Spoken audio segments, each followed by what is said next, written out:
Assalamualaikum warahmatullahi taala wabarakatuh. A'udzu billahi minasyaitonir rajim. Bismillahirrahmanirrahim. Al-Fatihatu bil qabul wa tamami kulli sulin wa ma'mul wa salahi sya'ni zahira wa batina fid dini wa dunya wal akhirah. Dafi'atan li kulli syar, jalibatan li kulli khair. Lana wa liwalidina wa li ahbabina wa li masyaikhina wa li muallimina ma'al lutfi wal afiyah. وعلى نية أن الله ينور قلوبنا وقوالبنا مع الهدى والتقى والعفاف والغنى والموت على دين الإسلام والإيمان بلا محنة ولا امتحان بحق سيدنا ولد أدنان وعلى كل نية صالحة وإلى حضرة الحبيب سيدنا محمد صلى الله عليه وآله وصحبه وسلم. الفاتحة. أعوذ بالله من الشيطان الرجيم. بسم الله الرحمن الرحيم. الحمد لله رب العالمين الرحمن الرحيم مالك يوم الدين إياك نعبد وإياك نستعين اهدنا الصراط المستقيم صراط الذين أنعمت عليهم غير المغضوب عليهم ولا الضالين آمين. حمدا لرب خصنا بمحمد وأنقذنا من ظلمة الجهل والدياجر. الحمد لله الذي هدانا بعبده المختار من دعانا إليه بالإذن وقد نادانا لبيك يا من دلنا وهدانا.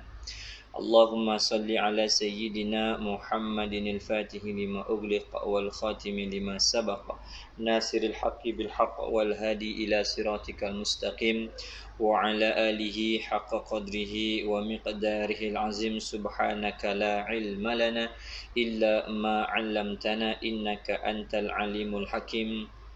رب اشرح لي صدري ويسر لي أمري واحلل عقدة من لساني يفقه قولي. اللهم أخرجنا من ظلمات الوهم وأكرمنا بنور الفهم وافتح علينا بمعرفة العلم وحسن أخلاقنا بالحلم وسهل لنا أبواب فضلك وانشر علينا من خزائن برحمتك يا أرحم الراحمين. سبحان ربك رب العزة عما يصفون والسلام على المرسلين walhamdulillahi rabbil alamin. Alhamdulillah. Puji dan syukur kita kehadrat Allah Subhanahu wa taala yang senantiasa mengurniakan atas kita semua ini kurniaan nikmat yang sangat besar, iaitu nikmat taufik, hidayah dan inayah. Dan Allah Subhanahu wa taala berikan kepada kita semua kurniaan nikmat kesihatan, waktu dan kesempatan. Dengan sekalian daripada nikmat yang telah diberikan oleh Allah Subhanahu wa taala ini, dapatlah kita sekali lagi bersama-sama pada malam ini untuk mengikuti pengajian seterusnya bersama dengan majlis Ta'lim Fatimatuz Zahra. Dan insya-Allah malam ini kita akan menyambung pengajian kitab Adab Perempuan. Kitab Adab Perempuan juzuk yang pertama. Bagi mereka yang memiliki kitab, boleh lihat muka surat 95. Muka surat 95, Adab Perempuan. Membicarakan tentang nasihat kepada perempuan-perempuan bertudung muka. Nasihat kepada perempuan-perempuan bertudung muka. Muka surat 95.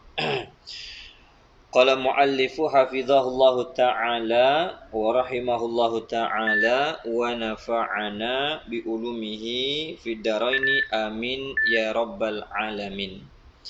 Nasihat kepada perempuan-perempuan bertudung muka. Nasihat.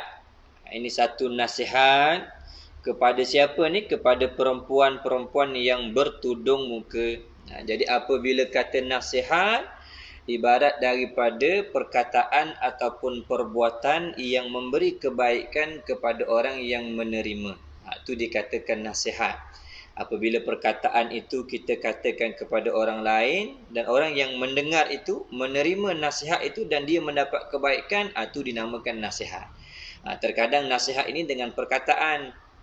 Kita cakap seseorang, ataupun terkadang nasihat ini dengan melalui perbuatan. Kita tak cakap tapi kita menunjuk kelakuan yang baik dan sebagainya, ataupun menunjuk kepada nasihat, sesuatu yang memberi kebaikan kepada orang yang menerima. Terkadang nasihat itu baik untuk diri sendiri dan terkadang nasihat itu baik untuk orang lain. Al-Imam Al-Ghazali rahimahullahu ta'ala, dia menyatakan memberi nasihat ini suatu perkara yang mudah. Kita nak cakap dengan orang kan, sesuatu nasihat itu satu perkara yang mudah. Bukan sukar untuk menyampaikan nasihat, tetapi yang sukarnya iaitu untuk menerima nasihat. Menerima nasihat yang susah. Dan untuk mengamalkan nasihat itu pun termasuk dalam perkara yang susah. Dan terlebih susah lagi nasihat ini untuk diterima dan diamalkan oleh mereka yang telah dipengaruhi dirinya itu dengan keinginan nafsu syahwatnya. Ini lagi susah. Sebab itulah kita kena senantiasa menerima nasihat itu dengan hati yang terbuka, dan kita bersedia menerima apa juga kebaikan yang diberikan oleh orang lain kepada kita.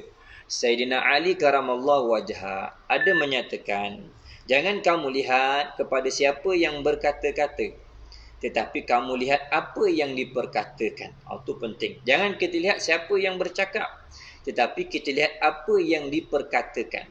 Walaupun perkataan itu datangnya daripada kanak-kanak kecil sekalipun, tetapi jika perkataan itu mengandungi kebaikan, nasihat yang memberi petunjuk kepada kita untuk mendapat redha Allah Subhanahu Wa Taala, mengapa tidak kita ambil?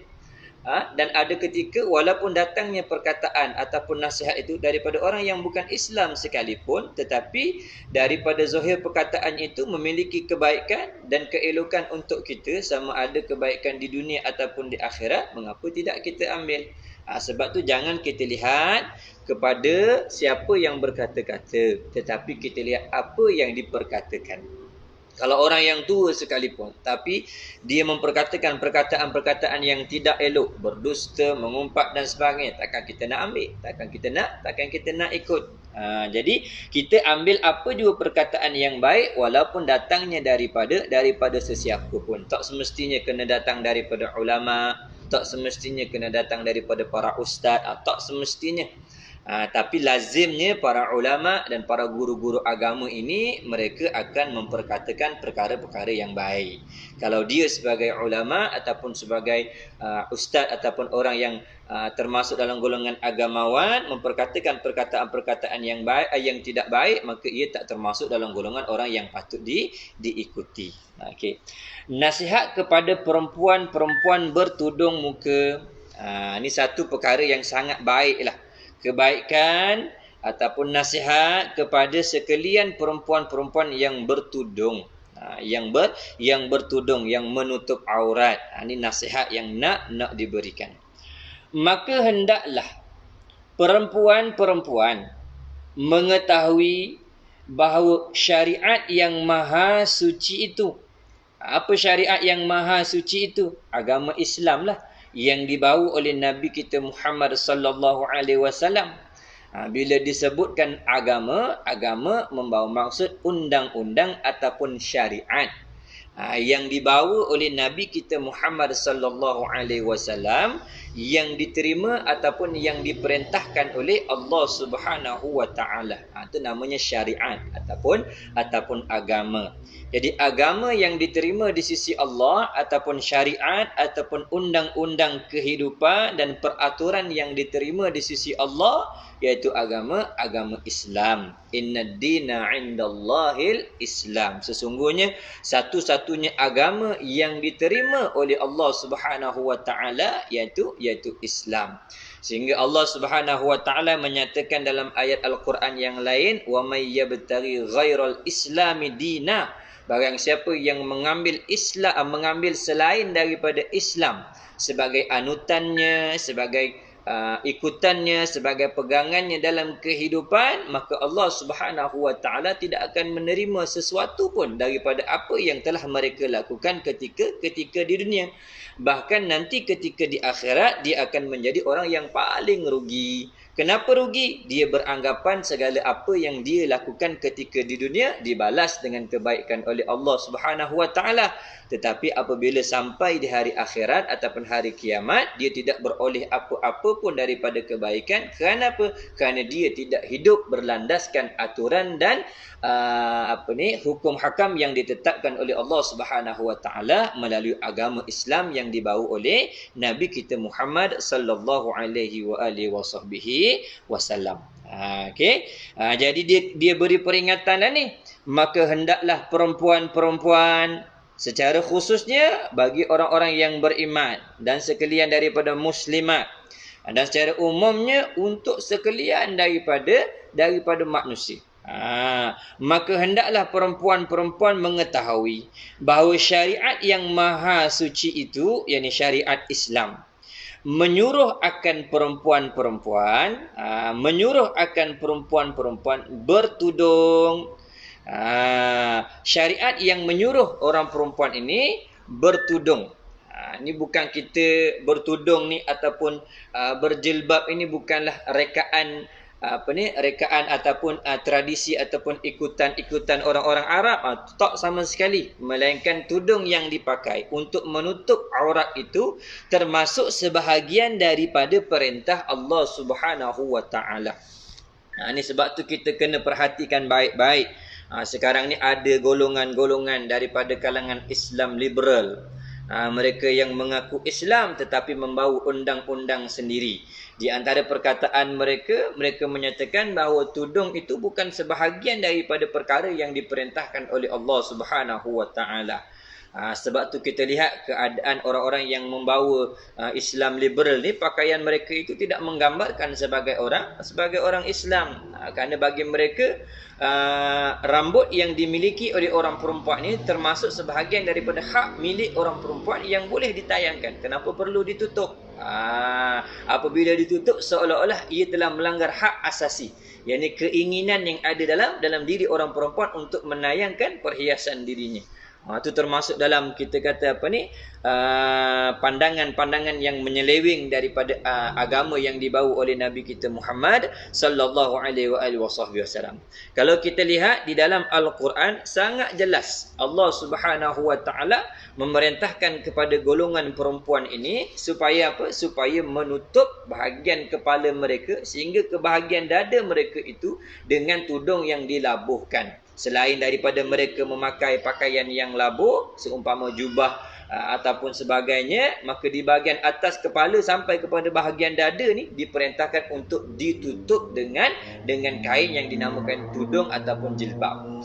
Allah nyatakan dalam Al-Quran, ya ayyuhan nabi qul li azwajika wa banatika wa nisa'il mu'minin yudnina 'alaihinna min jalabihin dzalika adna ay ya'rafna fala yu'zain wa kana Allahu ghafurur rahima. Allah menyatakan, wahai Nabi, yakni wahai Muhammad, Nabi kita Muhammad sallallahu alaihi wasallam, suruhlah isteri-isterimu dan anak-anak perempuanmu serta perempuan-perempuan yang beriman. Bukan sekadar Allah perintahkan kepada ummahatul mukminin dan anak-anak Rasulullah, bahkan diperintahkan juga ke atas sekalian perempuan-perempuan yang beriman. Supaya Supaya melabuhkan pakaiannya bagi menutup seluruh tubuhnya. Yakni melabuhkan pakaian yang ada di atas kepala sampai kepada bahagian dadanya supaya menutup keseluruhan tubuhnya. Ketika mana? Ketika mereka keluar daripada rumah. Kenapa disuruh tutup? Kerana cara yang demikian, yakni menutup seluruh tubuhnya itu, yakni menutup sekalian aurat yang tidak patut dilihat itu, terlebih sesuai untuk mereka dikenali sebagai perempuan yang baik-baik.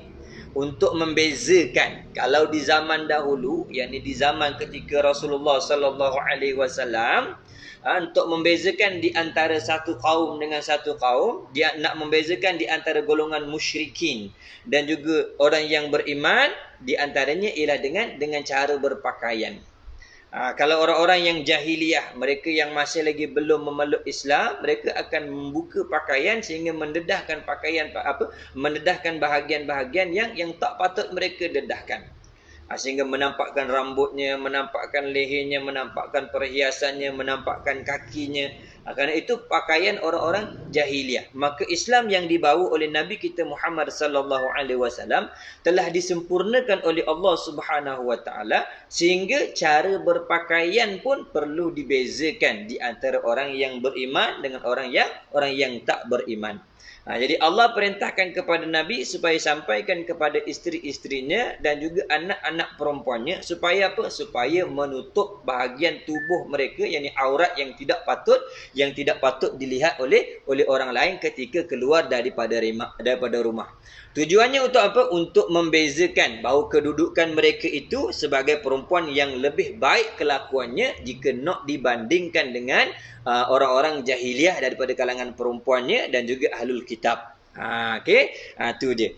Maka dengan itu, yakni dengan menutup seluruh tubuh mereka itu, mereka tidak akan diganggu. Mereka tidak akan diganggu oleh orang-orang yang jahat. Dan ingatlah Allah Subhanahu wa taala adalah Maha Pengampun lagi Maha Mengasihani. Ini dalam surah Al-Ahzab ayat 59.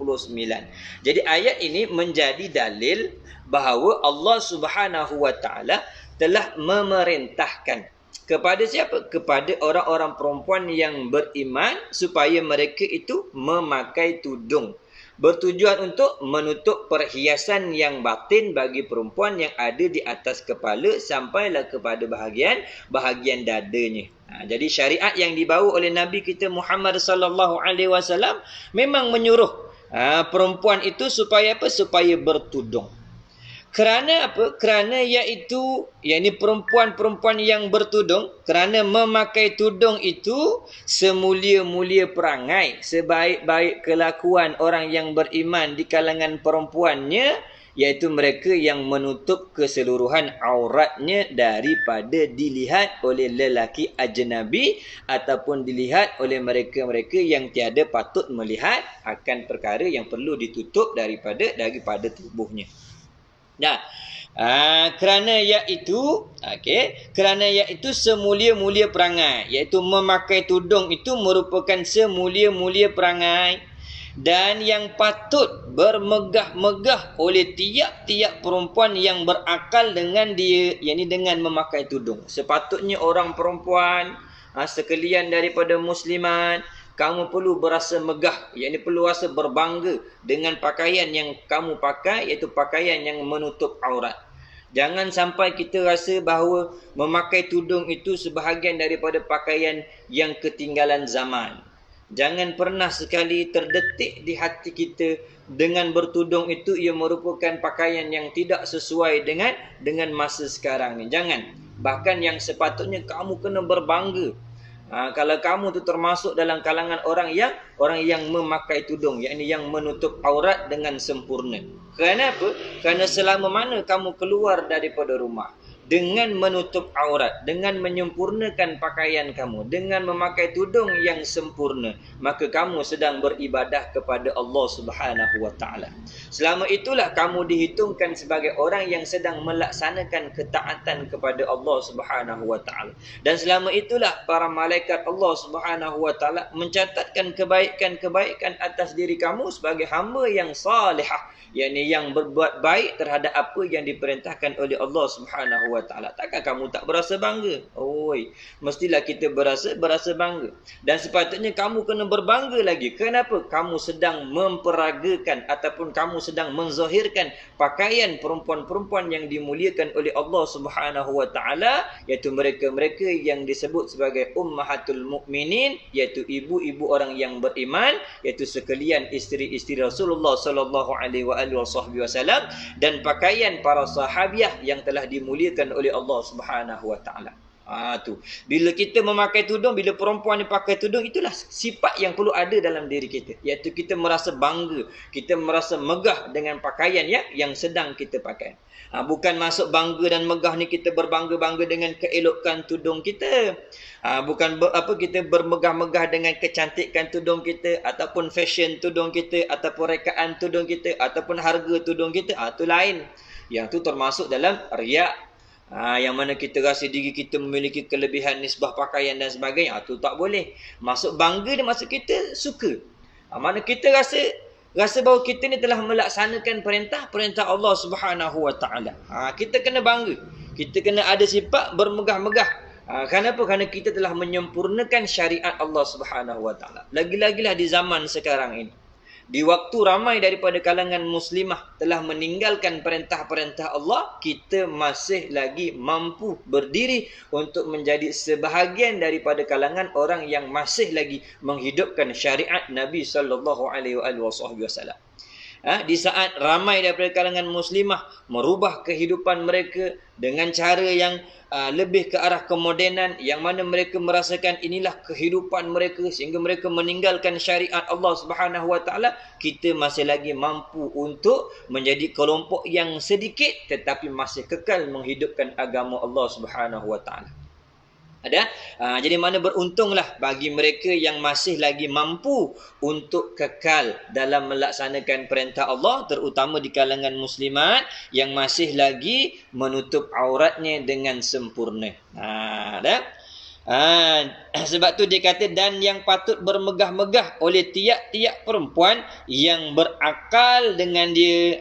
Perempuan yang berakal mesti rasa bangga bila mereka tu dapat memakai pakaian yang menutup aurat mereka, terutama tudung di kepala. Kerana yakni memakai tudung itulah kerana iaitu memeliharakan diri, yakni diri orang yang memakai daripada dilihat oleh orang-orang jahat. Bila seorang perempuan memakai tudung ataupun jilbab disertakan dengan pakaian yang menyempurnakan tuntutan syarak, maka Allah Subhanahu Wa Taala akan menjadikan pakaiannya itu sebagai hijab daripada segala keinginan jahat yang ada pada hati-hati orang yang jahat. Kalau seorang perempuan tu memang tujuan dia berpakaian, yakni tujuan dia menutup aurat daripada baju yang dipakai, daripada jilbab yang disarungnya, daripada niqab yang dipakai. Kalau memang tujuan dia pakai kerana lillah, nak mencari redha Allah, kerana nak menturuti sunnah Rasulullah, kerana nak memenuhi tuntutan Allah, kerana nak menjadi orang yang bertakwa, maka ketika itu Allah Subhanahu Wa Taala akan pelihara diri perempuan ini. Tetapi kalau ada sebahagian daripada perempuan yang berpakaian seumpama pakaian yang sunnah, yang berpakaian seperti pakaian perempuan-perempuan muslimah, tetapi ketika memakai pakaian tersebut dengan tujuan untuk menunjuk-nunjuk, sehingga apabila dia keluar daripada rumah memang tujuannya untuk memperlihatkan kepada orang, maka ketika itu dirinya itu tak dilindungi daripada dilihat oleh mata-mata yang jahat, sehingga timbullah keinginan-keinginan yang jahat daripada orang-orang yang jahat. Ini kena jaga baik-baik. Sebab tu apabila kita dah berpakaian dengan pakaian yang elok, dah berpakaian dengan pakaian yang menutup aurat, maka jagalah kelakuan kita. Ada sebahagian daripada perempuan, di hadapan lelaki, dia dapat menjaga kelakuannya. Tetapi ketika bersendirian, dia sendiri yang menonjolkan dirinya kepada orang lain. Ada sebahagiannya dah berjubah, dah berniqab, dah berjibab molek semua. Dia bergambar dengan gaya-gaya yang tak molek. Kemudian ada sebagainya itu dihiasi pula dengan pakaian-pakaian orang yang fasik. Orang berjibab dipakaikan topi. Dipakaikan dengan berbagai-bagai perhiasan yang tak sepatutnya ada pada orang yang memakai pakaian-pakaian sunnah. Sehingga apabila dia berbuat demikian, mata yang jahat pun akan memandang. Kenapa? Kerana dia telah merubah niatnya daripada nak menutup aurat kepada tujuan untuk menunjuk kepada orang. Sebab tu kena hati-hati. Tujuan pakaian itu sendiri ialah untuk memelihara diri. Kena faham baik-baik. Pakaian yang kita pakai, orang perempuan dia pakai jubah, dia pakai jilbab, dia pakai niqab, tujuannya untuk apa? Memelihara dirinya daripada pandangan-pandangan dan keinginan-keinginan orang yang berniat dengan niat yang jahat. Maka pakaian itu sendiri satu protection dah. Dia sebagai satu pemeliharaan. Selama mana kamu memakai pakaian itu dengan niat untuk menunaikan syariat Allah Subhanahu Wa Taala.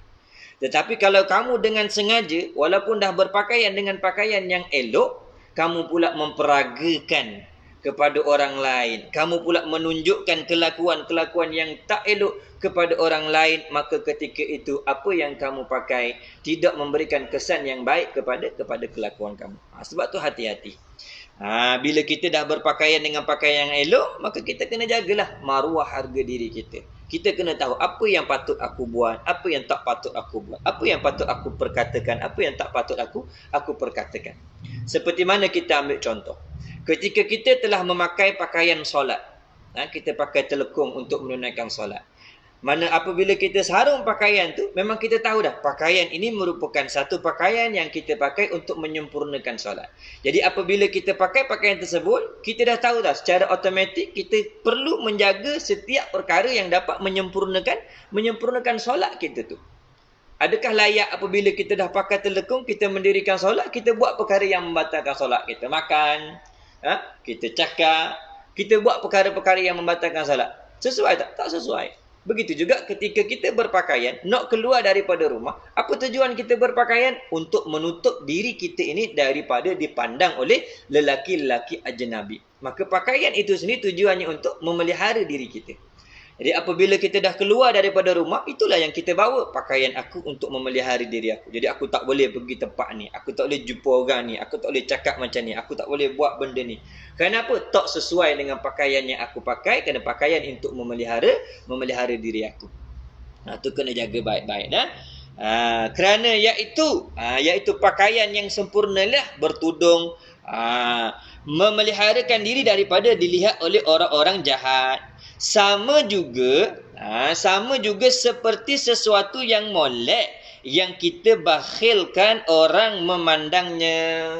Ni tubuh bagi perempuan, auratlah terutamanya. Perhiasan yang batin bagi perempuan ni seumpama apa? Seumpama sesuatu barang yang kita sangat sayang dan kita kedekut nak bagi pada orang lain tengok. Kita ada sesuatu barang yang memang berharga. Kita miliki satu barang yang sangat berharga, yang mana kita rasa benda tu kita saja. Kita tak nak bagi orang lain tengok. Maka kita akan simpan baik-baik.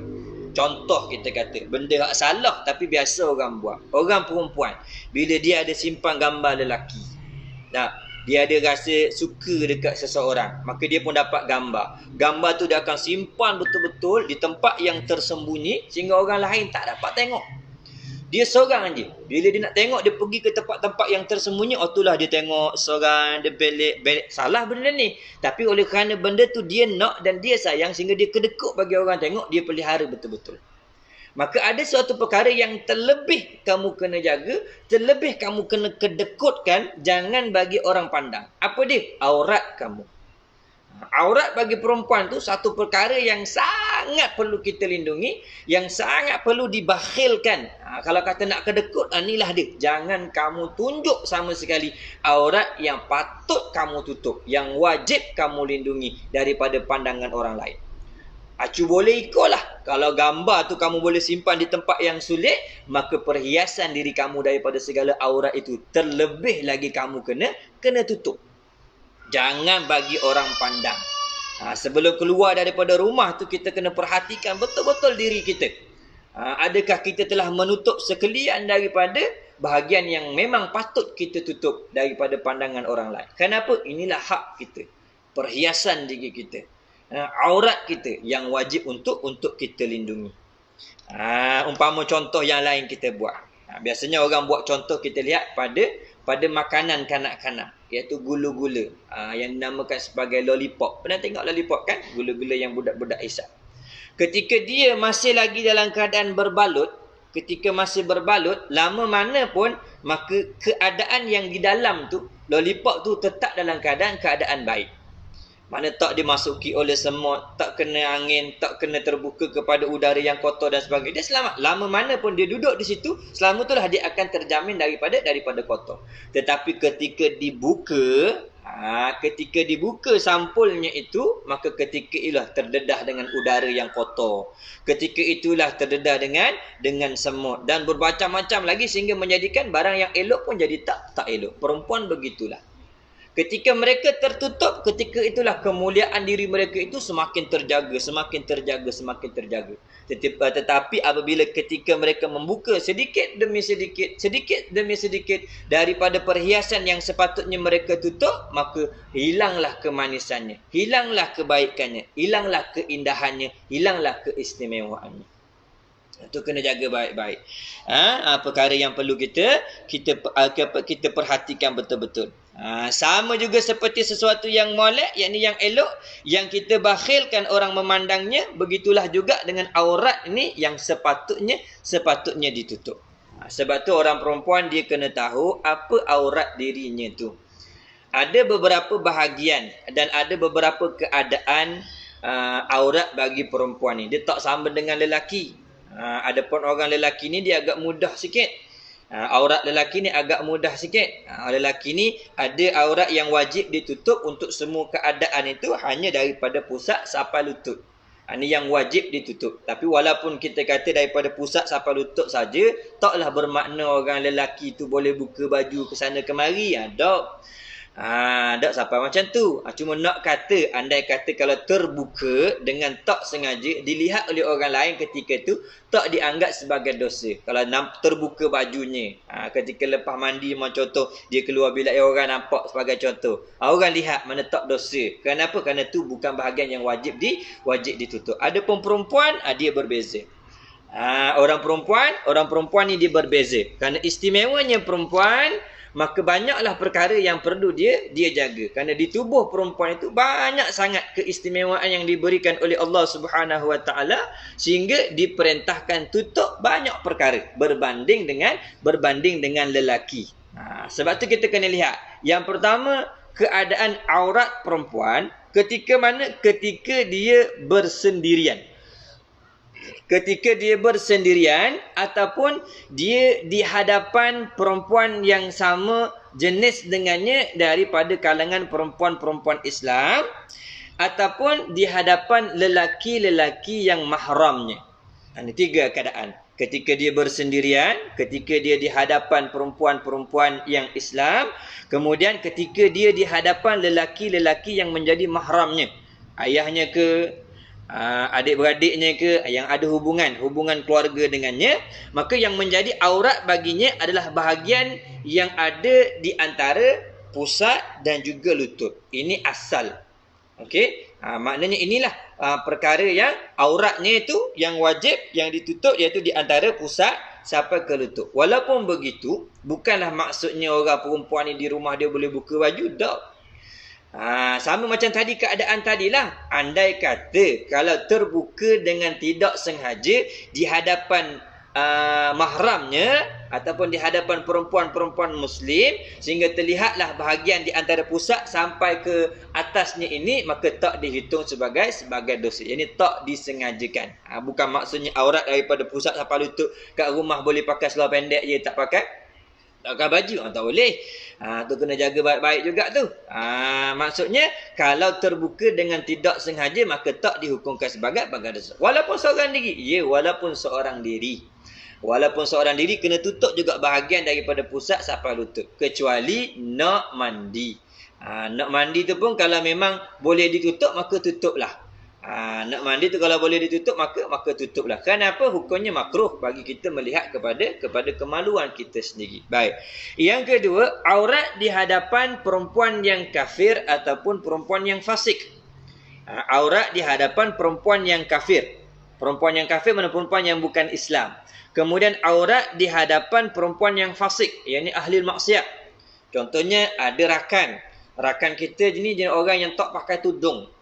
Jenis dia ni tak pakai tudung, maknanya dia keluar rumah pun tak pakai tudung, maka itu termasuk dalam perbuatan yang fasik. Fasik ni maksudnya apa? Orang yang berkekalan melakukan dosa. Maknanya dia tak pakai tudung tu termasuk orang yang fasik lah. Jadi kita kena hati-hatilah. Bila berteman dengan orang yang fasik ni, kita kena jaga baik-baik. Okey, kalau kita mampu menasihati dia, nasihatkanlah dengan nasihat-nasihat yang baik. Jangan sampai terlalu rapat. Kerana kalau kita berbaik sangat dengan dia, takut-takut nanti memberi kesan yang buruk pada diri seseorang tu. Baik. Mana yang kedua, aurat di hadapan wanita yang kafir dan juga fasik. Mana auratnya? Auratnya adalah bahagian yang tidak nampak. Bahagian yang tidak nampak ketika mengerjakan pekerjaan sehari-hari. Jadi auratnya iaitu bahagian yang tak nampak ketika melakukan pekerjaan sehari-hari. Mana bahagian yang nampak dulu? Mana bahagian yang nampak ketika seorang perempuan itu melakukan pekerjaan di rumah? Yang ini bukan di luar, di rumah tu. Antaranya apa? Kalau kita duduk di rumah, orang perempuan biasanya tak pakai tudung. Lehernya nampak. Ini rambut dia. Ini mana aurat yang maksudnya ini termasuk sebahagian yang bukan bahagian yang terbuka, bahagian yang tertutup ketika melakukan kerja. Okey, mana bahagian yang nampak ketika kita melakukan kerja? Rambut, leher, kemudian daripada lengan daripada lengan sampai kepada hujung tangan ni. Ni daripada lengan sama atau daripada sini sampai sini. Kemudian mana lagi? Daripada lutut sampai ke kaki. Daripada lutut sampai ke kaki. Maka yang tu bukan aurat. Jadi daripada lutut sampai kepada bahagian leher ni, termasuk bahagian dada ni, ia dikira aurat yang tidak boleh dibuka di hadapan siapa? Di hadapan perempuan-perempuan yang kafir dan juga perempuan-perempuan yang fasik. Okey, ini hukum asalnya. Maka terlebih baik lagi, walaupun keadaan auratnya sekadar itu saja, terlebih baik lagi ditutuplah sehingga kepada sikunya. Dan kemudian sampai kepada buku lalinya, melainkan kalau leher dan juga rambut, tu kita boleh untuk tidak tutup. Maka yang lebih sempurna ketika di hadapan perempuan-perempuan yang kafir dan fasik ni, yakni di tempat yang tertutup, hanya dengan mereka saja. Kalau memang ada bercampur dengan ajnabi lain, tu hukumnya lain pula. Jadi bila bersama dengan perempuan yang kafir dan fasik, itulah aurat dia. Mana? Di antara bahagian leher kita ni sampai ke lengan ni dan turun sampai ke lutut. Okey, daripada lutut sampai kepada kaki bawah tu bukan aurat. Kemudian daripada lengan sampai hujung tangan ni bukan aurat. Daripada leher sampai ke rambut ni semua bukan aurat. Di hadapan siapa ni? Di hadapan perempuan-perempuan yang kafir ataupun fasik. Kenapa? Kerana tujuannya nak menutup rahsia orang-orang yang beriman. Supaya orang-orang yang fasik ni dia tak melihat, ataupun orang yang kafir dia tidak melihat kekurangan yang ada pada orang perempuan. Orang perempuan Islam, supaya mereka tidak menghebah-hebahkan kepada orang lain. Tu kena jaga baik-baik. Tu kena jaga betul-betul. Tapi zaman kita sekarang ni terbalik. Ni lah yang dipakai bawa keluar daripada rumah. Bukan saja dilihat oleh perempuan yang kafir ataupun fasik, sampai lelaki pun tengok. Orang perempuan kalau keluar dengan pakai bajunya sampai lengan ni, kemudian pakai skirt dan sebagainya, ini dipanggil menyalahgunakan tafsiran aurat yang sebenar. Sepatutnya aurat tu duduk di rumah saja. Ketika bertemu dengan orang fasik ataupun orang kafir yang perempuan di rumah. Seumpama contoh anak-anak perempuan yang duduk di dorm kan, di asrama, rakan-rakan sekerja di rumah sewa dan sebagainya. Ini dipanggil satu kerenganan kepada orang perempuan, supaya mereka sama-sama mereka ni, mereka dapat menutup, dapat membuka sebahagian yang mereka tutup ketika keluar daripada rumah. Tu. Kemudian aurat yang ketiga iaitu aurat ketika melaksanakan solat. Aurat ketika melaksanakan solat iaitu seluruh badannya kecuali apa? Kecuali wajah dan kedua tangannya, yakni depan dan belakang. Daripada pergelangan tangan sampai hujung ni, depan dan belakang, itu tak termasuk aurat yang wajib ditutup ketika menunaikan solat. Selain daripada tu, wajib ditutup sampailah kepada tapak kaki pun kena tutup. Okey, tu kena tutup. Dan yang terakhir dan yang seterusnya iaitu aurat di hadapan laki-laki ajnabi. Yakni aurat di hadapan lelaki yang bukan mahram. Pendapat yang paling kuat dan pendapat yang masyhur dalam mazhab Syafi'i menyatakan seluruh anggotanya tanpa terkecuali satu bahagian pun daripada badannya, maka itulah termasuk aurat. Tu yang apa pendapat yang paling kuat dalam mazhab Syafi'i rahimahullahu taala, mana seluruh tubuh termasuk mukanya dan juga tangannya pun termasuk bahagian daripada aurat. Okey, akan tetapi ada juga pendapat yang lain. Dalam mazhab Syafi'i juga menyatakan bahawa aurat wanita adalah seluruh tubuhnya melainkan daripada muka dan juga tapak tangannya. Ayat ni pergelangan tangan sampai ke bawah. Okey. Syaratnya apa boleh menunjukkan muka dan tapak tangan ni? Dia letak syarat. Syaratnya itu bebas daripada fitnah dan aman daripada kejahatan orang dan tanpa berhias. Itu syarat dia. Walaupun boleh buka muka ni, walaupun boleh menunjukkan tangannya, tapi syaratnya apa? Bebas daripada fitnah dan aman daripada kejahatan serta tidak berhias. Adapun kalau memang boleh mendatangkan fitnah, umpama contoh orang perempuan dia nak pergi satu tempat, dia tahu tempat tu memang ramai lelaki. Orang lelaki akan lihat kepada dan sebagainya, maka ketika itu terlebih wajib untuk dia menutup wajahnya. Kalau dengan wajahnya, dia kelihatan wajahnya yang cantik tu boleh menarik perhatian orang lain sehingga orang lain pun terpesona dan terikut-ikut sehingga mengganggu dia, maka ketika itu wajib atas dia untuk tutup. Okey. Jadi maknanya itulah yang terlebih berhati-hati dan terlebih menyempurnakan diri seorang perempuan tu daripada jatuh kepada fitnah, iaitu menutup seluruh daripada tubuhnya. Termasuk muka. Dan itu kena jaga baik-baik. Dan aurat yang seterusnya iaitu aurat di hadapan suami. Aurat perempuan di hadapan suami tidak ada aurat. Tidak ada aurat. Maksudnya apa? Tak ada sesuatu pun yang boleh ditutup di hadapan suami. Jadi suami ni boleh melihat keseluruhan anggota badan bagi isteri. Namun ada ketika makruh hukumnya bagi suami melihat kepada kemaluan isterinya, walaupun kita kata perkara tu milik suami, tapi makruh kalau melihat. Serta ada ketika suami ni dia tak boleh langsung nak sentuh kepada bahagian tersebut. Ketika mana? Ketika isterinya dalam keadaan haid. Haid ataupun nifas, maka suami ni haramlah untuk menyentuh tanpa berlapik di bahagian antara pusat sampai ke lutut. Walaupun kita kata suami ni hak mutlak adalah atas isteri, tapi ada ketika dilarang. Ini syariat kita. Syariat yang dibawa oleh Nabi kita Muhammad sallallahu alaihi wasallam. Jadi sebagai orang perempuan, inilah aurat yang perlu kita tahu. Supaya kita boleh menyesuaikan dengan keadaan ketika nak keluar daripada rumah, apa aurat kita. Ketika duduk dengan sebahagian orang-orang perempuan, bagaimana aurat kita. Ketika kita bersama dengan keluarga, bagaimana aurat kita. Ketika kita bersendirian, bagaimana aurat kita. Walaupun bersendirian, kita rasa bersendirian, tapi sebenarnya adakah kita ni benar-benar bersendirian? Tak. Kerana apa? Kerana ada mata yang memandang. Mata yang gaib. Ada mata yang gaib yang sentiasa memandang, yang kita tak lihat. Daripada kalangan jinnya pun lihat. Bahkan kalau seorang perempuan dan lelaki, dia tidak menutup sempurna auratnya sehingga terdedah bahagian kemaluannya, minta maaf kata dah, makna terdedah kemaluannya, maka berpalinglah malaikat daripadanya. Malaikat tak tengok, tapi syaitan, jin, iblis dia suka dah. Sebab tu kena hati-hati. Jangan kita ni mendedahkan pakaian dengan apa kita kata dengan mudahlah. Seumpama kalau mandi sekalipun, pastikan menutuplah bahagian apa yang patut kita tutup. Pakailah pakaian ataupun kain, kerana itu lebih menyelamatkan diri kita. Kerana kita tak tahu mata-mata yang melihat.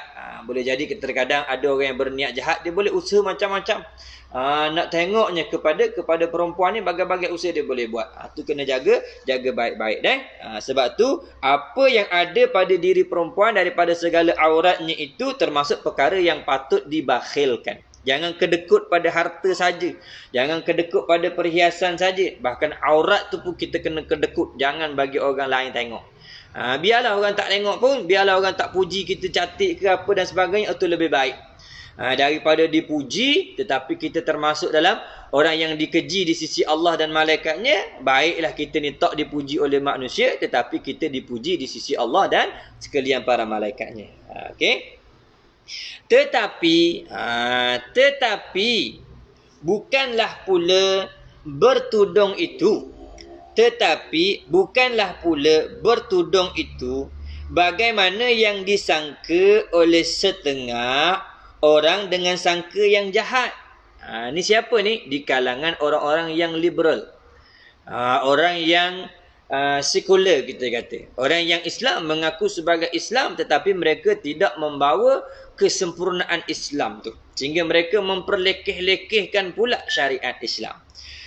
Tetapi bukanlah pula bertudung itu bagaimana yang disangka oleh setengah orang dengan sangkaan yang jahat. Apa sangkaan jahat tu?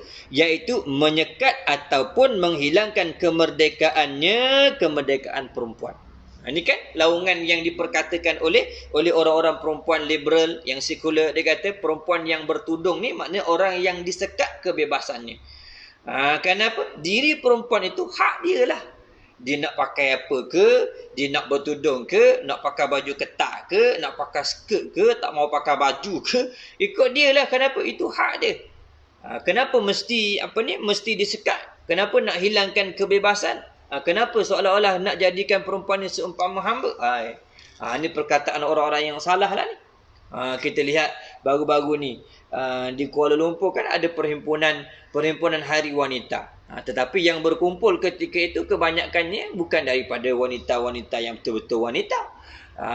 Yang bapuknya pun ada, kemudian yang perempuan jadi lelaki pun ada, kemudian ramai daripada kalangan perempuan-perempuan liberal pun ada, sehingga apa yang mereka nyatakan itu sangat menyalahi daripada syariat yang dibawa oleh Nabi kita Muhammad sallallahu alaihi wasallam. Sehingga mereka minta kebebasan, nak pakai pakaian gini di mana-mana tempat pun ikut suka. Kenapa? Itu hak mereka.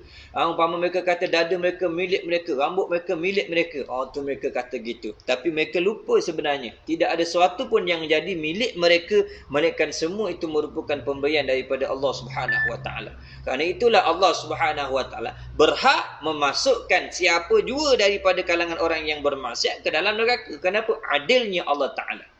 Kerana Allah yang memiliki makhluk, dia yang memiliki hamba, dia yang memiliki segala-galanya, maka atas dialah nak menentukan apa yang patut dia lakukan kepada sekalian hambanya. Kita ni hanya sekadar memakai sesuatu yang dipinjamkan oleh Allah Subhanahu wa taala. Jadi apabila kita dipinjamkan dengan sesuatu, selayaknya sebagai orang yang meminjam, kena jagalah. Kita pinjam kereta orang. Contoh, kita pinjam kereta orang. Boleh ke kita bawa kereta tu pergi langgar tembok, waktu kita suruh anak kita coteng, benda kita ambil radionya, kita tukar seatnya, bocorkan tayar dia, kita pinjam tu boleh tak? Tak boleh. Begitu juga apa yang diberikan oleh Allah Subhanahu wa taala kepada kita daripada sekalian kurniaan nikmat anggota ini merupakan pinjaman daripada Allah, yang mana Allah Subhanahu wa taala akan menuntut kembali atas kita ni.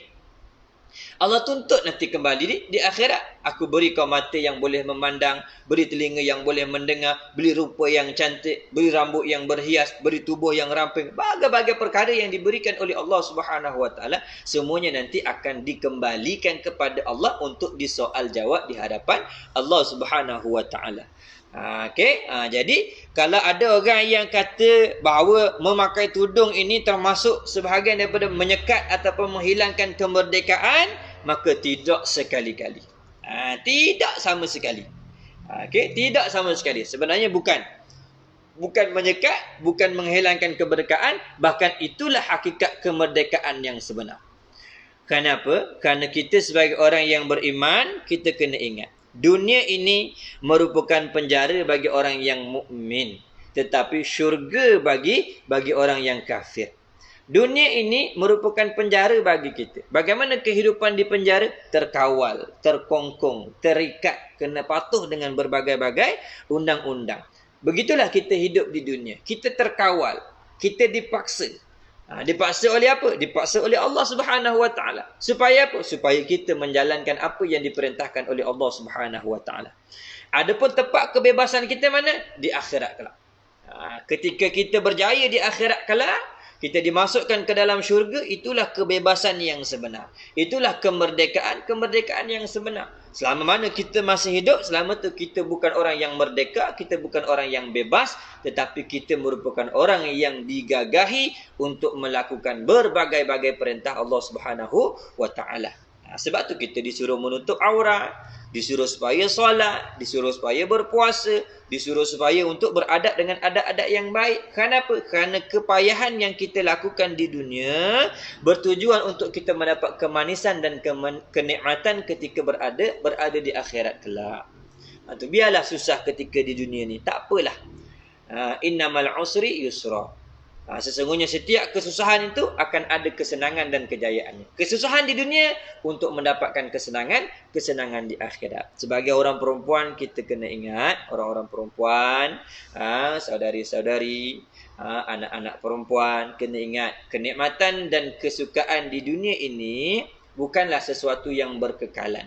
Ia hanya merupakan satu ujian atas orang-orang yang beriman supaya mereka ini dapat mengetahui. Ini hanya sebahagian daripada onak dan duri yang perlu mereka lintasi untuk mereka mendapat keseronokan dan kenikmatan yang sebenar ketika berada di akhirat kelak. Apa yang kita nikmati daripada sedikit kesenangan dan kesukaan ketika di dunia ini, jauh lebih sedikit jika nak dibandingkan dengan segala kenikmatan dan juga kelazatan dan juga kebahagiaan dan kegembiraan yang telah dijanjikan oleh Allah Subhanahu Wa Taala di mana di hari akhirat kelak. Maka bersabarlah. Ketika hidup di dunia, bersabarlah dalam melaksanakan apa jua perintah Allah dan bersabarlah dalam meninggalkan segala perkara-perkara yang dilarang oleh Allah Subhanahu Wa Taala. Dan maka tak sama sekali, kena ingat, tak sama sekali. Tudung ni ataupun menutup aurat tu bukanlah perkara yang menyekat ataupun menghilangkan kemerdekaan. Maka jika ia, yakni perempuan,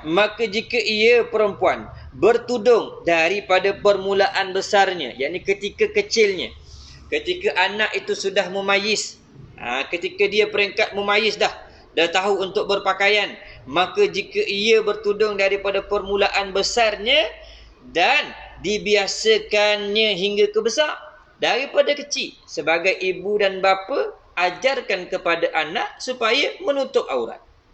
Jangan kita gunakan alasan, dia masih kecil, biarlah dia menikmati zaman kecilnya. Sehingga terkadang kita membiarkan dia menikmati zaman kecilnya, sewaktu kecil tu lagi dia dah bersama dengan lelaki, dia dah bermesra-mesra dengan rakan-rakan lelakinya, sehingga ketika kecilnya dia dah mendedahkan apa yang tak sepatutnya dia dedahkan daripada auratnya, daripada bahagian kemaluannya, sehingga terkadang berlakunya lelaki yang bersama dengan dia menyentuh bahagian sulitnya. Ini kan satu perkara yang tak sepatutnya berlaku. Kerana itulah sejak daripada kecil ajarkan dia perkara yang berkaitan dengan agama. Kalau Nabi kita Muhammad sallallahu alaihi wasallam dia dah perintahkan ketika anak tu berusia 7 tahun. Ini sekurang-kurang umur mumayyiz. Kalau dia dah mumayyiz lebih awal, umur 5 tahun. Terkadang umur 5 tahun. Umur 5 tahun ni dia dah ada sifat cerdik dah. Dah boleh kenal lelaki dan perempuan. Ketika itu ajarkanlah kepada anak ini tentang adab-adab syariat.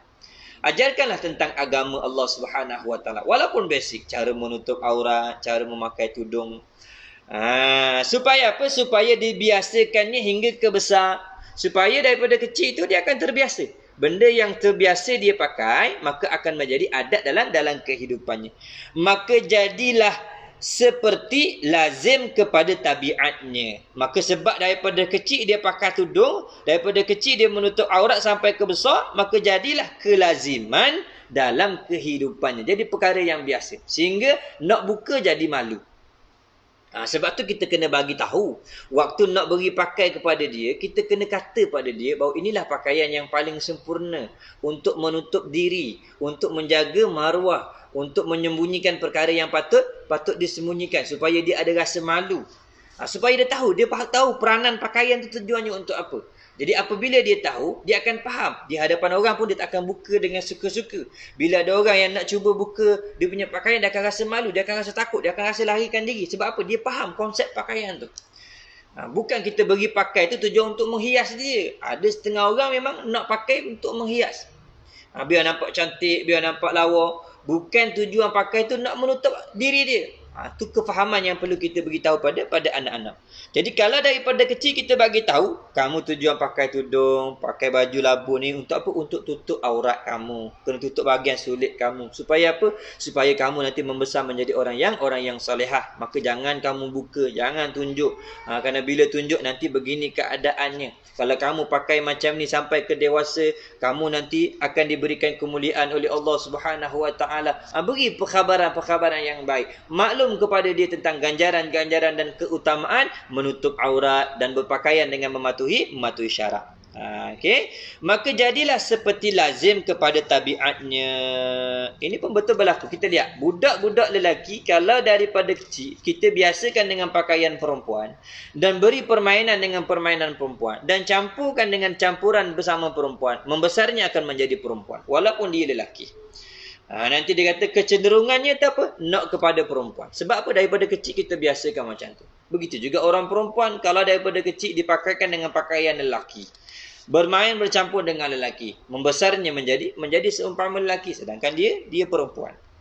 Okey, kena biasakan.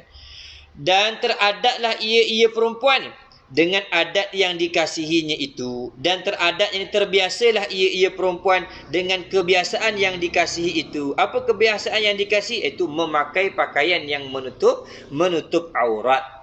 Sehingga kalau kita lihat ada beberapa ketika sebelum ni di channel YouTube ataupun di Facebook ada seorang anak perempuan di Indonesia sehingga nangis kalau orang nak tarik jilbab dia ni, nak tarik tudung dia. Kalau orang nak setur dia pun dia rasa nangis. Sebab apa? Malu dia kata. Malu membuka aurat. Masya-Allah. Didikan yang sangat baiklah daripada ibu bapa ni terhadap anak perempuan tu. Mudah-mudahan kekallah sampai dewasa. Kalau kita dapat ajar anak tu sampai macam tu, Allahu Akbar. Satu keberkatan dalam kehidupan kita, kerana anak yang membesar dengan didikan agama yang baik, nescaya dia akan memberi kebaikan kepada kita. Sebab tu didikan anak sewaktu kecil ni sangat penting. Kerana ibulah terutamanya. Terkadang kasihnya ibu ni dia melebihi daripada pengorbanan yang dilakukan oleh seorang bapa. Kerana ibu lah yang banyak mencorakkan kehidupan anak, terutama yang perempuan. Seorang ibu sanggup mengorbankan apa jua untuk melihat kejayaan dan juga kebahagiaan pada anak-anaknya. Maka seorang ibu jangan sampai kita tersalah. Yakni tersalah memberikan kasih sayang tu sehingga terkadang kita menzahirkan kasih sayang kita kepada anak sehingga kita lebih mementingkan kejayaan dan kecemerlangan kehidupan anak tu di dunia tanpa memikirkan tentang kehidupannya di akhirat. Kalau kita lebih tumpukan kejayaan anak ni di dunia saja supaya dia cemerlang, supaya dia bekerja baik, tanpa kita menitik beratkan tentang didikan agamanya, kita akan menyesal. Ibu ini akan menyesal. Kenapa? Kerana anak ni nanti tak akan dapat membantu kamu ketika kamu mengharapkan pertolongan. Dia tak akan bantu kamu, terutama ketika kamu mengharapkan pertolongan di alam kubur. Sebab dia tak tahu apa-apa, dia hanya mengejar kehidupan dunia semata-mata. Kamu hanya tumpu kepada kejayaan dunia. Tetapi kalau kamu tumpukan kepada kejayaan di akhirat, daripada kecil kamu hiasi dia dengan akhlak yang baik, kamu hiasi dia dengan hukum-hukum syariat, kamu hiasi dengan pakaian-pakaian sunnah, kamu hiasi dia dengan adab-adab yang elok, maka dia membesar dengan kebiasaan agama tersebut sehingga dia ni akan menjadi anak yang salihah yang ketika kamu hidup dia akan berbakti kepada kamu dan selepas kamu mati pun dia akan memberikan kesan yang positif dan baik untuk kehidupan kamu di alam akhirat. Jadi kita kena tentukan, pastikan anak kita berjaya di akhirat. Dan jangan bimbang, siapa yang menitik beratkan kejayaan anaknya di akhirat, Allah akan mendatangkan dunia untuk anak tersebut. Tak usah bimbang. Tetapi siapa yang menitik beratkan kehidupan dunia anak berbanding daripada kehidupan akhirat, nescaya Allah akan menjauhkan akhirat daripadanya. Itu dua benda kita kena ingat. Kita jaga akhirat, Allah bawa datang dunia kepada kita. Tetapi ketika kita menjaga dunia, akhirat akan menjauhkan diri daripada kita. Perumpamaannya seperti ketika kita menanam padi. Ketika kita menanam padi, lalang pun turut tumbuh yang sama. Tanam padi bukan campak benih lalang, tapi kita tanam padi. Kita tanam padi ibarat daripada akhirat. Tetapi lalang tetap tumbuh juga. Walaupun kita tak letak benih lalang, lalang tetap tumbuh. Maksudnya apa? Kalau kita berusaha menjaga akhirat kita, dunia ni tetap akan mengikut naik. Lalang ni umpama dunia. Tetapi ketika kita menanam lalang, dah, kalau kita menanam lalang, padi naik tak? Tak, rumput tengok, rumput menjala tu. Naik semak gitu je lah. Tapi adakah padi tumbuh di situ? Tak tumbuh.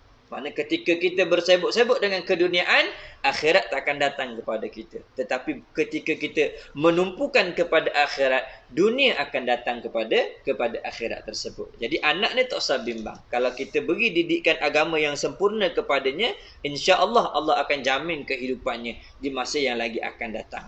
Okey? Dan teradaklah ia perempuan dengan adat yang dikasihi itu, maka aiblah. Maka aiblah, sangat hinalah bagi barang siapa yang memudah-mudahkannya, yakni yang memudah-mudahkannya, yakni bermudah-mudah dengan urusan memakai tudung dan menutup aurat, dan dibangsakan dia orang yang memudah-mudahkan syariat yang mulia, yakni menyuruh memakai tudung tu, dibangsakan dia orang yang bodoh, lagi jahat kelakuan dan kurang malu. Tu. Jadi orang yang tak menitik beratkan tentang menjaga auratnya ini termasuk golongan orang yang bodoh. Kenapa dikatakan bodoh? Kerana orang yang bodoh ini iaitu orang yang tidak memikirkan tentang bekalan akhiratnya. Orang yang cerdik siapa? Orang yang cerdik ni orang yang mandana nafsah. Orang yang sentiasa memikir tentang kehidupan yang lagi akan datang, iaitu kehidupan akhiratnya. Sehingga dia berusaha untuk memperbanyakkan bekalan untuk dibawa kepada alam akhirat. Adapun orang yang bodoh ni iaitu orang yang menurut hawa nafsunya. Dia menurut hawa nafsunya dan dia hanya berangan-angan untuk diberikan kebaikan daripada Allah Subhanahu Wa Taala. Itu orang yang bodoh lah.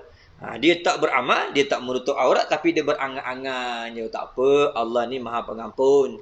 Tak apa, kita tak pakai tudung pun tak apa, kita tak menutup aurat pun tak apa. Kan kita baik, hati kita kan elok, kita kan suka tolong orang. Itu dipanggil orang yang berangan-angan dengan kebaikan. Jangan.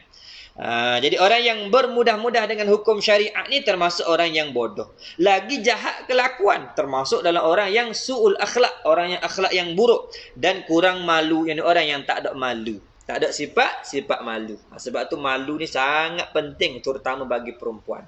Malu bagi lelaki tu baik, tetapi malu yang ada pada perempuan terlebih baik lagi. Jadi malu ni dia terbahagi kepada dua pembahagian. Yang pertama dia panggil hayaun nafsani, iaitu malu yang memang sedia ada pada diri kita. Iaitu sifat malu yang Allah Subhanahu Wa Taala jadikan pada diri setiap manusia. Setiap manusia ada sifat malu ni. Malu kelihatan tak comel, malu kelihatan malu nampak kurang, malu nampak buat tak molek, tu rasa malu. Malu terbuka sebahagian daripada aurat, ataupun sifat malu untuk bersama di antara suami isteri depan orang ramai. Itu sifat malu yang memang semula jadi ada pada diri kita. Malu yang kita kata isteri, mana masak tak sedap, malulah nanti suami makan tak sedap, ataupun mama tua kata tak enak dan sebagainya. Itu sifat malu yang ada dalam diri kita sendiri. Ada panggil hayaun nafsani, sifat malu yang memang fitrah Allah Taala jadikan pada diri seseorang. Adapun sifat malu yang kedua, hayaun imaniyun, yakni sifat malu yang dibangsakan kepada keimanan. Apa dia? Satu sifat yang ada dalam diri seseorang yang dengan sifat malu tersebut mencegah dirinya daripada melakukan perbuatan maksiat kerana takut kepada Allah Subhanahu Wa Taala. Ni sifat malu imani dia panggil. Siapa yang ada sifat malu ni, maka dia akan malu untuk bermaksiat di hadapan Allah. Ada setengah orang dia malu di hadapan manusia tapi tak malu di hadapan Allah. Kita malu pakai pakaian yang lama. Tak nak keluar lah. Kenapa? Ni pakaian tahun lepas ni. Pakai dak comel lah, dak ni dan sebagainya. Sedangkan pakaian yang dia nak pakai tu, pakaian termasuk di antara pakaian yang mendedahkan bentuk tubuhnya, pakaian buka aurat dia. Yang maknanya apa? Dia malu di hadapan manusia tapi tak malu di sisi Allah Subhanahu Wa Taala. Jadi malu yang sebenarnya apa? Malu yang sebenar adalah malu yang ada dalam diri kita. Kita malu untuk berkelakuan yang tidak elok dengan perintah-perintah Allah Subhanahu Wa Taala. Nak maksiat, Allah malunya aku kepada Allah. Allah beri aku banyak dah nikmat.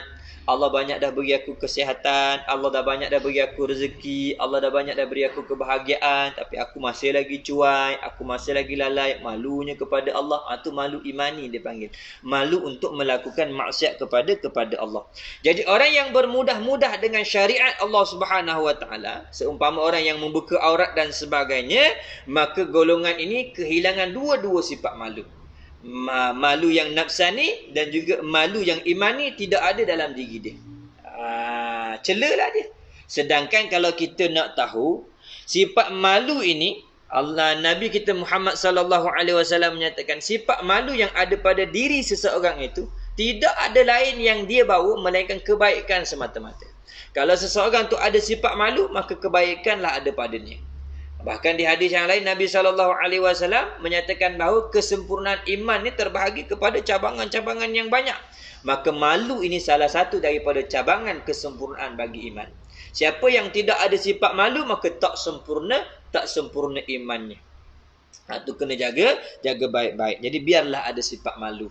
Sehingga sampai bila-bila kena ada sifat malu. Orang yang menjaga sifat malunya ini, yang ada sifat malu terutama bagi perempuan, dia akan dimuliakan oleh Allah Subhanahu wa taala. Okey. Pendeknya adalah perempuan-perempuan yang menurut hukum syarak. Pendek ceritanya lah dia nak kata ni. Perempuan-perempuan yang menurut hukum syariat ini terpelihara ia perempuan itu daripada dipandang oleh orang-orang jahat. Bila kita menutup aurat dengan sempurna, maka mata orang-orang yang nak kepada perkara-perkara yang jahat dan sebagainya, dia tak akan tengok. Tapi kalau keluar rumah dalam keadaan membuka aurat, mata akan tengoklah. Hatta orang yang tak jahat pun bila tengok pun dia akan memandang. Tapi kalau dah menutup aurat dengan sempurna, dengan pakaian yang tidak menarik pandangan, yang tidak bertabarus dan sebagainya, maka ketika itu mata yang nak mandang pun tak tengoklah. Seolah-olah dia takkan tertarik, takkan terpukau. Tapi kalau dah pakaiannya mendedah dan sebagainya sehingga hilang sifat malu pada dirinya, maka orang pun tak malulah untuk tengok dia. Kalau kita ada rasa malu keluar rumah tu dengan menjaga syariat Allah, Allah akan jaga sifat malu ada pada diri orang. Hatta orang yang jahat pun nak tengok pun, Allah malu tengok perempuan ni. Dia rasa malu nak tengok perempuan yang elok. Tu kena jaga baik-baik. Jadi pendeknya adalah perempuan-perempuan yang menurut hukum syariat ini terpelihara ia daripada dipandang oleh orang-orang jahat. Dan terpelihara daripada jadi buah mulut orang yang jahat yang ditakuti itu. Bila kita menutup aurat dengan sempurna, maka tak jadilah cerita orang. Tapi kalau pakai yang tak sempurna, orang-orang yang jahat ni pun akan jadi bualan lah. Kau tengok tu, contoh ni dah, saya buat contoh lah. Kau tengok tu, dia punya ni, kau tengok tu, terkadang dengan suami, kau tengok isteri dia, aduhai. Jadi buah mulut cerita orangnya, orang yang jahat, sehingga ada yang menimbulkan keinginan dah nanti. Ni kena jaga baik-baik ni. Sampaikan nanti orang yang jahat ni, dia bercerita dari satu mulut kepada satu mulut, sehingga terkadang zaman teknologi ni, lagilah diambil gambar, kemudian diletak di mana-mana. Na'udzubillah. Betul orang perempuan hati-hati dah zaman kita sekarang ni. Allah, takut sangat kita lihat keadaan di luar tu lah. Dengan keadaan sikap manusia dan sebagainya, dengan berbagai-bagai kejahatan dan sebagainya. Bukan kita nak kata kita molek, tapi kebimbangan kita tu melihat kepada suasana di luar tu lah yang membuatkan kita ni berjaga-jaga terhadap ahli keluarga. Terutamanya lelaki, suami, bapa, siapa-siapa yang lelaki yang memiliki tanggungjawab di bawah mereka tu di kalangan orang-orang perempuan, maka kamu bertanggungjawab menjaga ahli keluarga kamu. Qu anfusakum wa ahlikum nar. Jagalah ahli keluarga kamu ni daripada jagalah diri kamu dan juga ahli keluarga kamu daripada dimasukkan ke dalam neraka Allah Subhanahu wa taala. Jaga baik-baik. Zaman yang semakin dipenuhi dengan orang-orang yang jauh daripada syariat Allah Subhanahu wa taala ni, semakinlah kita kena berjaga-jaga pada setiap waktu. Dan bukanlah pula ia perempuan itu, yakni perempuan yang bertudung dan yang menutup aurat itu terzalim atau tersekat dengan duduk di rumah saja. Tak. Siapa kata tak? Syariat Islam tak macam tu. Kan? Bila kita lihat, Islam bukanlah satu agama yang mengongkong. Bukanlah kita kata orang perempuan tu mesti duduk rumah, tak boleh ke mana-mana. Tak ada pun tekanan seumpama tu. Maksudnya orang perempuan nak keluar daripada rumah, boleh, tak ada masalah. Tapi kena jagalah. kena jagalah adab-adab syariat tu. Jadi perempuan yang dilarang keluar ni siapa? Perempuan yang tidak pandai untuk menjaga adab-adab syariat. Ni yang dilarang keluar. Adapun mereka yang keluar disertakan dengan keizinan daripada suami, disertakan dengan mahram, bersama dengan bapanya, kemudian aman daripada fitnah, kemudian menjaga pakaiannya, menutup auratnya. Yang ni ahlan. Nak pergi? Tak apa, pergi ke tempat tujuan kamu. Jangan kita kata Islam ni agama yang mengongkong. Tak ada mengongkong. Islam ni cuma agama yang menjaga. Apabila kita tak pandai menjaga, ketika itulah diperintahkan supaya jangan keluar, duduk di rumah lebih baik. Kenapa? Kerana ada kaedah yang mana diterapkan oleh Nabi kita Muhammad sallallahu alaihi wasallam. Syariat yang dibawa oleh Nabi ni syariat yang memelihara, menjaga supaya penganutnya itu terselamat. Sama ada terselamat daripada kebinasaan dunia ataupun kebinasaan di akhirat. Jadi setiap perkara yang boleh menyebabkan umatnya ini ataupun penganutnya ini jatuh kepada kebinasaan, ketika itu Islam jaga awal-awal. Sebab tu orang perempuan tak boleh keluar rumah. Memang kenyataan awal kata tak boleh keluar rumah, melainkan dengan menutup aurat, dengan keizinan daripada suami, melainkan menjaga adab-adab syariat, menjaga akhlak dan kelakuannya, maka ketika itu keluarlah. Kalau aman daripada segala kejahatan dan fitnah, maka keluar dah. Tak ada apa, boleh pergilah. Jangan kita kata Islam ni menyekat. Tidak sekali-kali. Tidak sekali-kali. Hatta orang yang bertudung dan sebagainya boleh menjalankan aktiviti-aktiviti yang boleh dikatakan sama dengan aktiviti perempuan-perempuan yang lain, bekerja dan sebagainya. Tapi dengan syarat batas syariat tu kena jaga. Jangan melampaui. Kalau kita dah memang masuk kepada urusan keduniaan, dalam masa yang sama jangan ditinggalkan syariat-syariat Islam tu, terutama berpakaian, berperhiasan dan berhias. Maka hendaklah perempuan-perempuan yang berakal mengambil ingatan dan beramal dengan segala hukum syarak. Kena ingat baik-baik dah. Yang memberi kejayaan, yang memberi kebahagiaan, yang memberi kegembiraan kepada kita secara hakikatnya ialah apabila kita menjaga setiap kelakuan, menjaga setiap perbuatan, menjaga setiap apa yang kita usahakan dengan berpandukan dengan hukum syarak, nescaya bahagialah kita. Nescaya bahagialah. Supaya apa? Apabila kita ingat dan beramal dengan segala hukum syarak, mendapat bahagia di dalam dunia dan akhirat. Nescaya di dunia pun kita bahagia, di akhirat pun kita akan mendapat kebahagiaan yang lebih lagi. Allah nyatakan dalam Al-Quran, wa may yattaqillaha yaj'al lahu makhraja wa yarzuqhu min haitsu la yahtasib. Ini sebagai salah satu perkhabaran gembira kepada setiap hamba yang bertakwa. Allah janji di dunia Allah beri dia kegembiraan. Barang siapa yang bertakwa, Allah Subhanahu wa taala akan mengeluarkan baginya itu dan memberikan kepadanya itu jalan-jalan keluar daripada setiap kepayahan dan kesusahan. Dan Allah Ta'ala akan memberikan kepadanya itu rezeki daripada jalan-jalan yang tidak ia sangka. Dan di akhirat Allah Subhanahu wa taala akan berikan kepada mereka yang bertakwa kepada Allah Subhanahu wa taala ini fauzan azimah, kejayaan yang sangat besar, balasan pahala yang sangat besar di sisi Allah Subhanahu wa taala. Jadi untuk ingatan kita semua, yang lelaki dan yang perempuan terlebih utamanya, jagalah diri kamu. Perhatikanlah setiap apa yang kamu lakukan, daripada pakaian kamu, pertuturan kamu, perbuatan kamu, pekerjaan kamu, apa juga yang kamu lakukan, pastikan setiap perkara itu berlandaskan hukum-hukum syarak. Sebab itulah pentingnya bagi orang perempuan ni, mereka mengutamakan juga pendidikan ilmu syariat ini. Jangan hanya tumpukan kepada orang lelaki saja. Yang lelaki ada bahagian fardu ainnya untuk dia, yang perempuan pun ada bahagian fardu ainnya untuk diri mereka.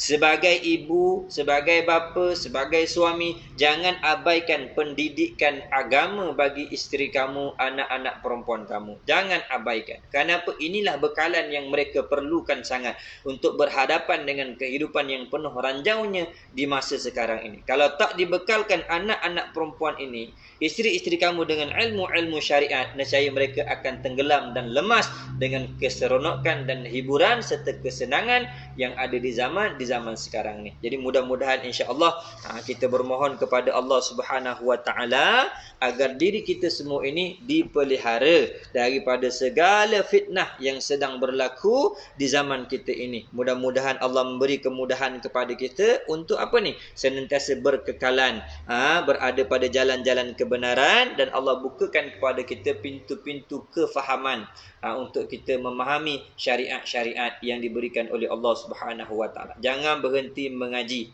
Belajar.